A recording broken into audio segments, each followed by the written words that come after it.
guys, welcome back to my garden. In today's video I'm going to be trying to get as much as my container clean up, my hydrangea prune up done, and that's for in containers and also in ground. Let's see how much we can get done. I'm going to start off with this microphylla hydrangea. I'm not going to go into too much detail except for the only thing I'm really doing here is just taking off the spent bloom from last season. Real simple.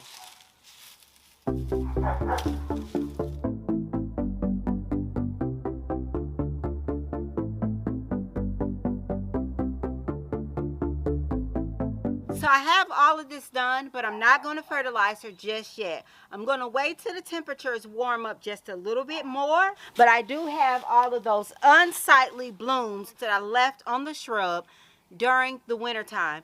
Now, let's go over and get the rest of the macrophyllus, and then we'll be done with those. With these hydrangeas, these are just really simple. The only thing I'm going to have to do on these is go in, trim off the dead bloom down to the start of a set of leaf nodes. Real easy, right?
Doesn't this look so much better?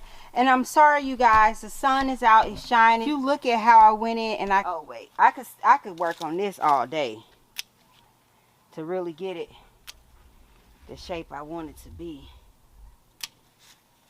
I already went in and I've gotten as much of the leaves out of this area that I can get. And I went in and I looked and I've done all of my wellness check on these hydrangeas.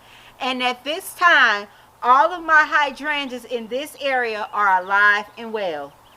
All of them have made it through the winter so far, but I can't get excited because, as you all know, the temperatures have a tendency to fluctuate up and down. So right now, it's beautiful. We're outside, we're working, no coat on. And then tomorrow, it'll be 6 feet of snow. Now, in this area, it's going to be a lot of changes coming this season, and I'm very excited about the changes.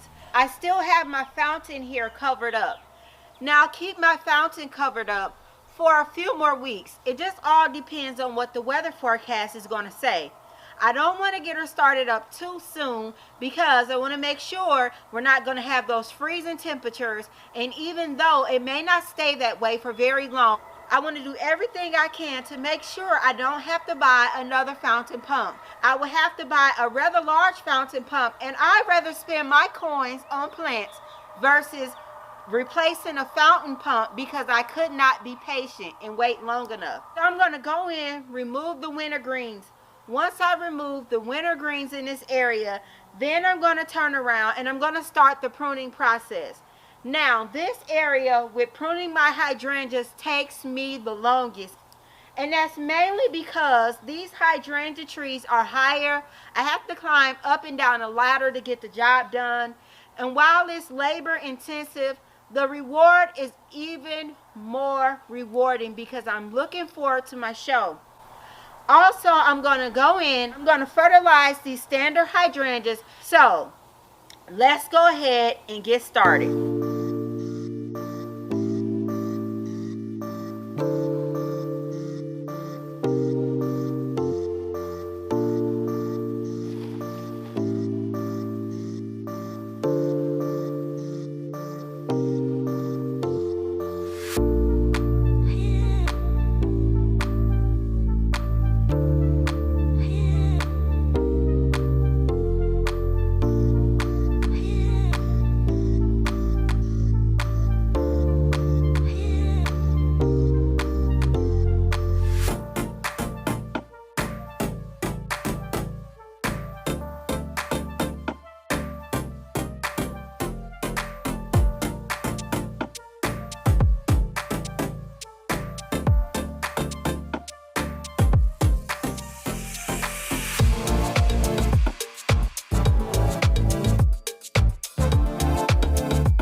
So with this hydrangea here, this specimen, this will be the second year in the garden.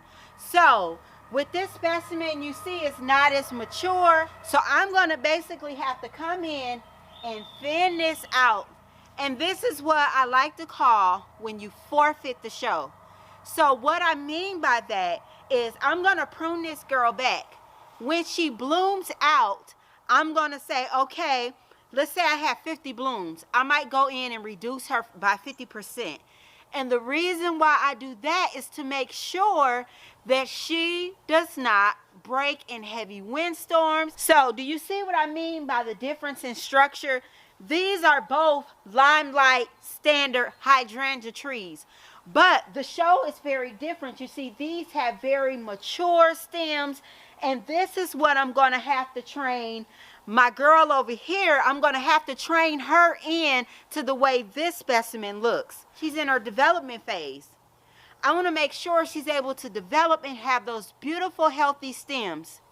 Another thing you want to think about is if you plant a standard hydrangea in a container, as I have here, a lot of times that will void out your warranty with your nursery.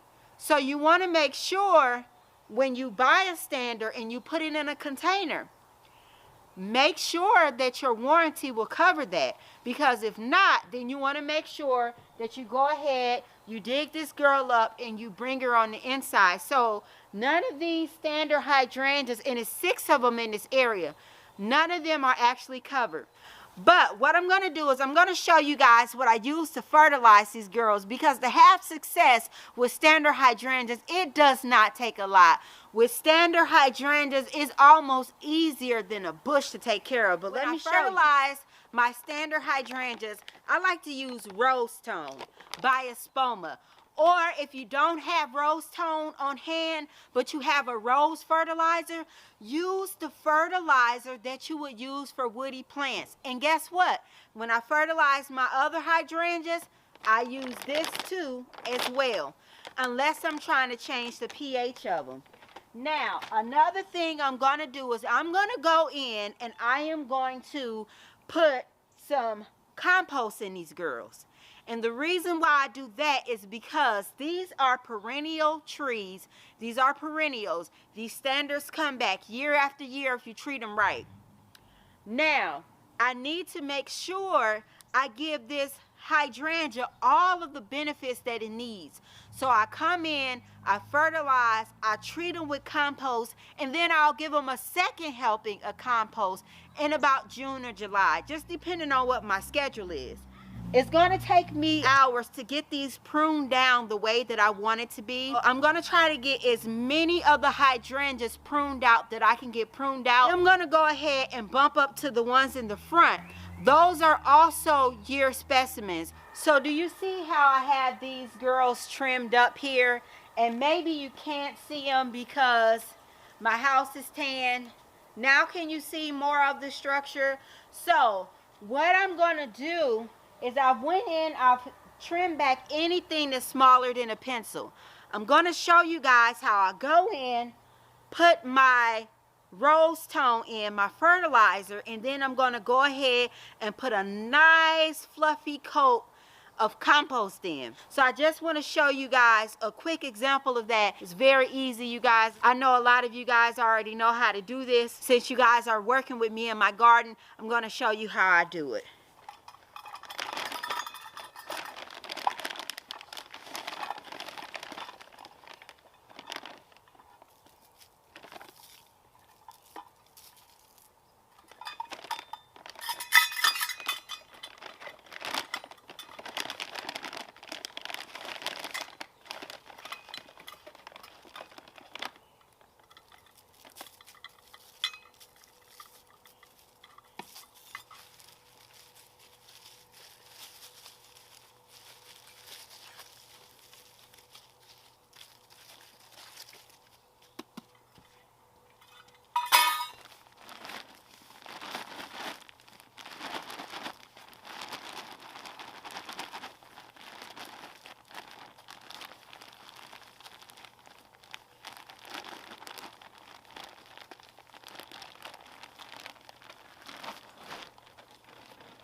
I got a lot of stuff done in my garden. It's definitely not prepped. I have so much that I have to do in order to get ready for my spring show. We're going to go ahead and end the video here.